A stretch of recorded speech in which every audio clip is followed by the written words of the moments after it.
Okay, we're recording. Okay, good. All right, I'm going to call the Texas Charters meeting to order. Today is Friday, June 12th, and the time is 12:35 p.m. A quorum is present.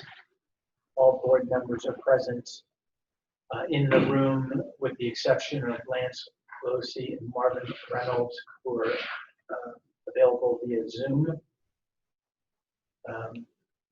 The meeting has been duly called, and notice of the meeting was posted as required by law. Okie dokie. No one is here from the public. No, sir. And then we're going to go into closed session, or should we do consent items first? You, Okay. that's fine since you're recording. If you want to do consent, Yeah, let's just do consent items. But you're removing we one? want to pull. We have consent items 1 through 16. We want to pull and consider as a separate item number 14, which is consider amendment to the CMO agreement with Blue Learning. So we're asking for approval of consent items 1 through 13, as well as 15 and 16. Right, I'll make a motion to approve consent items 1 through 13, as well as 15 and 16. Do I hear a second? Second. Anybody object? Okay. Consent items 1 through 13 and 15 and 16 pass unanimously. Okay, so at this time we're going to go into closed session. Pursuant to section 551.074 of the Texas Government Code, we are authorized to go into closed session. No votes will be taken until we reconvene in open session.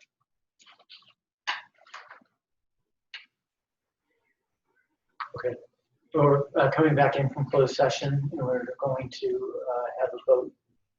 Do I hear a motion to approve and uphold the level 3 decisioning as just discussed in a meeting? Motion to uphold the level 3 decision. Second? Can't beat you, Marvin, but good try. Does anybody object? No. Great, thank you. The motion to uphold the level 3 decision is approved. So thank you. All right, so we've already covered the consent items, and now we're going to talk about the separate items. So we're going to, do you want to do the budget 14 first, or do you want to do 14? Number 14, if you don't mind. Yeah, we're going to first consider the amendment to the CMO agreement with Blue Learning. Okay, I've asked Chris to discuss this item, and I will not be voting, recuse myself on the item about voting on a CMO agreement. So, Chris, I'll let you go. Yeah, just by way of reminder, we entered into a CMO agreement with ResponsiveEd School Services, now Blue Learning, in March of 2014. That agreement was approved by the TEA the month after that, and then about 1 year later, we were reviewing the costs that would be associated with continuing that agreement. And we had to came to the conclusion, the board did, that it would be more expensive to continue on with it at that 12% fee than it would be if we just do it ourselves. And so at that point in time, it was agreed to, the board said, let's go ahead and just terminate that agreement. It was a mutual decision.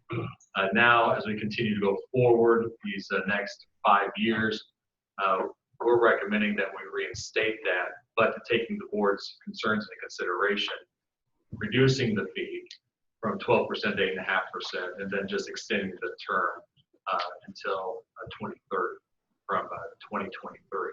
So really all we're doing is saying, doing a reinstatement and an amendment, 1 page long, recitals, lay out the chronology of everything, and then submit to the TA that says, we're reducing the fee from 12% to 8.5%. We're extending the term from 2023 to 2030.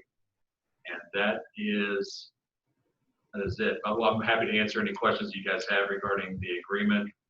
As you see here on the screen, those are the only 2 revisions to the agreement itself.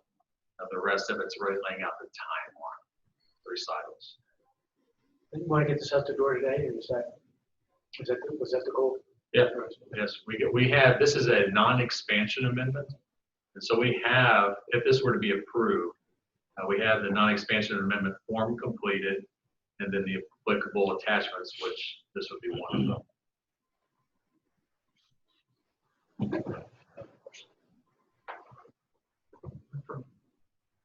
Do I hear a motion to approve the amendment to the CMO agreement with Blue Learning? I make the motion that we accept that. Thank you, Marvin. Second, Joe? Second. Thanks, Joe. Does anybody object? Okay, motion passes unanimously. We approve the amendment to the CMO agreement with Blue Learning. Okay. So we're going to move to Corey to talk about the budget. Yeah, this is the last item, 2020-21 budget for Texas Charter. So you have the larger bound copy for the Texas charters. Open that up. I'll start, if you want to, go to the, if you don't mind, go to the recap first. That little recap tab, that just gives you a little overview of the numbers and what we have projected for next year. As a reminder, as we previously discussed in the 501c3 meeting, we budgeted state revenues at a reduction of 5%. We're in the middle of a current biennium, and so the 2020-21 is not going to change. The state has given no indication that they're going to pick up funding for this coming year. We just did it as kind of a conservative exercise to prepare ourselves for anything that could come out of the whole COVID situation, tax revenues and state funding in the future. And will you reforecast that quarterly going into next year, or how quickly will you reforecast that? For the current year? 2021. Yeah, I mean, well, and probably in the first quarter, September 30th, we did in the first quarter, probably reforecast at that one time, yes, sir. I'm just curious how quickly it would, because if they don't reduce, By then, yeah, we would know any special sessions or whatever. Also, we did build into this, as Chuck had mentioned, up to a 3% increase in payroll across the board as well. However, even though this budget includes that for the whole year, as Chuck said, we're going to wait, get into the fall, see what kind of starts happening, what's coming out from the state before we decide exactly how much that we're going to implement. So that's FYI. On that recap, just some highlights. It's not on there, but I'll just kind of go ahead and kind of hit a few things with you. You'll see that our total organizational net surplus is just north of $6.4 million. All right. That is a 3% margin, in case you're curious. Once again, the reduction in state revenues is the primary cause of that, but it's still, still $6.5 million. To that, I want to add, historically, there have been up to about $2 million of expenditures every year that we budget in the expenses that actually end up being capitalized. And the net effect of that, when you take into consideration the timing of that, depreciation for that current year, I mean, we can have upwards of, $1.5 million of an increase to this bottom line because those expenditures were capitalized as opposed to being recognized as expenses. So, there's that in there. This does not show that, but there's kind of that historical vantage point if you want to think about it that way as well. Brick and mortar and virtual, just as kind of, if you want to look at that through two separate lenses, brick and mortar total surplus is $1.2 million and virtual is $4.4 million. So just want to give a kind of a view into that as well. Other than that, everything is pretty much standard unless you have any questions you want to ask. One of the big things I want to point out is on the Texas Teacher Compensation Program, it is, see page number, I'm looking at it online here. It would be page, Okay. It is page just 2, right? It's page 2, yes. After the overview. So we are excited that as you look here at something we've been looking at putting in place last school year, last 6 to 9 months, is our Title I designated campuses, which we designate a school that's over 50% economically disadvantaged as Title I, our definition internally. And we're going to be able to, and we built into this budget, instead of paying 90% of the base salary of a teacher based on the parameters you see here, like the up to 20 years, the credit for service coming in of up to 5 years. With those components, they're a part of all teachers currently at the 90%. For the Title I campuses, we're going to be able to increase that to 100%. So we're thrilled we're able to do that in this budget. And so it will take students that have the harder work of what they do in the teaching profession, because kids come in, and there's a lot of studies out there that kids coming into a Title I school, they have 30,000 less words and vocabulary versus a kid that's not in a Title I setting. So they come in and they're really behind from day one walking into the classroom. So these teachers do an amazing heavy lift, and they're being very successful with Erica and Jason, their schools as superintendents, as well as Mesquite, which is under the Founders brand. They're just doing an amazing work with those kids. So, and you see it with results, you see it with success, you see it with what the parents are saying. So this has been something we've been excited to roll out, and we're glad it's built into this budget. Chris, you want anything else regarding compensation? No. Yeah.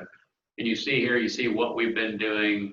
Again, we're excited about this, especially understanding the potential hit coming from the shutdown from COVID, knowing that it's going to impact our tax base. The fact that we have a strong financial position, we're able to still have, as you can see on screen there, the really the same dollar percentages, represent dollar amounts to have base merit pay increases and then incentives like we've been doing. So we will be prudent in that we will not roll this out to staffs, which we generally do right around September 1st. They'll be seeing those. We will communicate to them. Instead of them seeing it in September, we will be looking at the data. We'll be seeing what the comptroller says of Texas. We'll see what kind of tax hit we've had. Is it coming back? And we'll make a decision and roll something out in October, November. So for any staff watching the video, just understand we will be communicating that, and you'll see some news from us in the next 6 weeks about, the time frame we're thinking about for that. Also, I wanted to go ahead and mention while I was thinking about it, there are some select staff that have been at the 501c3 level that I think about 2 or 3 years ago, Joe, you weren't here, but we moved some of those charter level employees to the 501c3, regional directors, people of that nature. We have gone back and reevaluated that and looked at that and determined that some of those staff actually probably do belong more at the charter/campus level based on the services they perform. And I listed them on there. It's basically PEMS staff, information services field staff, those from the IS team that go out to all the campuses and do some of the work, as well as those regional directors. So those are being reallocated back out to the operational charter level. So their payroll and non-payroll expenses total about $2.25 million. Okay. Yeah, that probably makes sense, right? Because it's teams are dealing directly with the state, specifically to the enrollment and other things related to the charter school. So We wanted to make sure for 2 years that we captured all the data of everyone that is not on a campus. So we rolled them together on purpose, knowing those numbers would be higher for a couple of years, and that would reduce the 501c3's unrestricted surplus. And so now that we have all that captured, we're able to analyze all that and then pull these positions back out, which was planned. Other than that, I'll just open up for questions if you have any. I know this is, one thing I just make a comment is to see it at 216 million is a nice growth in this current environment. And understanding that there is a chance that they would lower the amount of revenue even this year, even if they're saying that they're not. It's just, it might be in the state's best interest to do that. And we would all understand given what's going on. I hope it doesn't happen. But, we've seen some good growth. Seeing what's going on the virtual side too is excited to see that grow even more. So, it's great to be a part of it. You guys are doing a great job. Thank you. Thank you all for being on the board. I just have a high-level question. Does this budget assume that students are back on campus, not on campus, and what's the difference between the two? We don't expect there to be a difference. We're waiting on word from TEA, the commissioner. They're supposed to announce it last Tuesday, and they did not. So we really, and we talked to colleagues across the state, we expect them to treat it like they treated the last 2.5, 3 months, which is if you are remote learning, if you are doing the work, then they're still going to pay you as though you were sitting in the seat. So that's the plan, right? That's what we expect to have happen. And does it impact the expense side at all? I don't even know if it's more or less, or is it not material? Not material. Okay. You still have the teachers employed, you still have the building expenses, facilities, and it will be more than likely, it will be a more hybrid blended model where you'll be in a couple of days a week and then you won't be there a few days a week, that kind of thing, where you still have all your expenses in play. Thank you. Good question. Thank you. Answer as well, but we purchased some extra technology this spring, which we will then draw back into the schools and then redeploy in the fall as well. We did that. And that was a relatively for our organization side, relatively low cost, well under half a million spent on that. And 75% of that may be covered by some federal grants. So it's even just 25% of the $500,000. We don't have the details on what that's going to look like yet. But. So that is it. Unless you have questions, we're asking for approval on the 2020-2021 budget for our Texas operations. Do I hear a motion to approve the 2021 budget? I so move that we accept this budget. Thank you, Marvin. Second?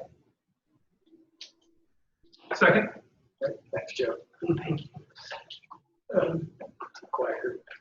All right. Anybody object? The motion to pass the budget for 2021 was approved unanimously. So thank you. Anything else to bring to the board? Maybe we can talk at some point in the future about when the next board meeting will be. I assume it will be after school starts, or do you want to do it right before? We'd like to do something in August. Right before. Well, school, I think it's scheduled to start relatively early. It's on the calendar for the 14th of August. Okay. It should be. Which is fine. I should say we would like to do it before September 1st. So it doesn't have to be before the first school start. And you approved some waivers in the consent items related to previous COVID, and a few of those relate to moving forward in the next year, school year. So right now it's the 14th. It's the second Friday. Okay. I'll connect with you, Sarah. Daughter goes back to school around that weekend, so I'm sure. Okay, we'll see. All right. All right, the meeting's adjourned. Thank you. Thank you, guys. Thanks for remote. Thanks, Marvin. See you later. Marvin. Bye. Thank you. Hey, Lance. Lance left.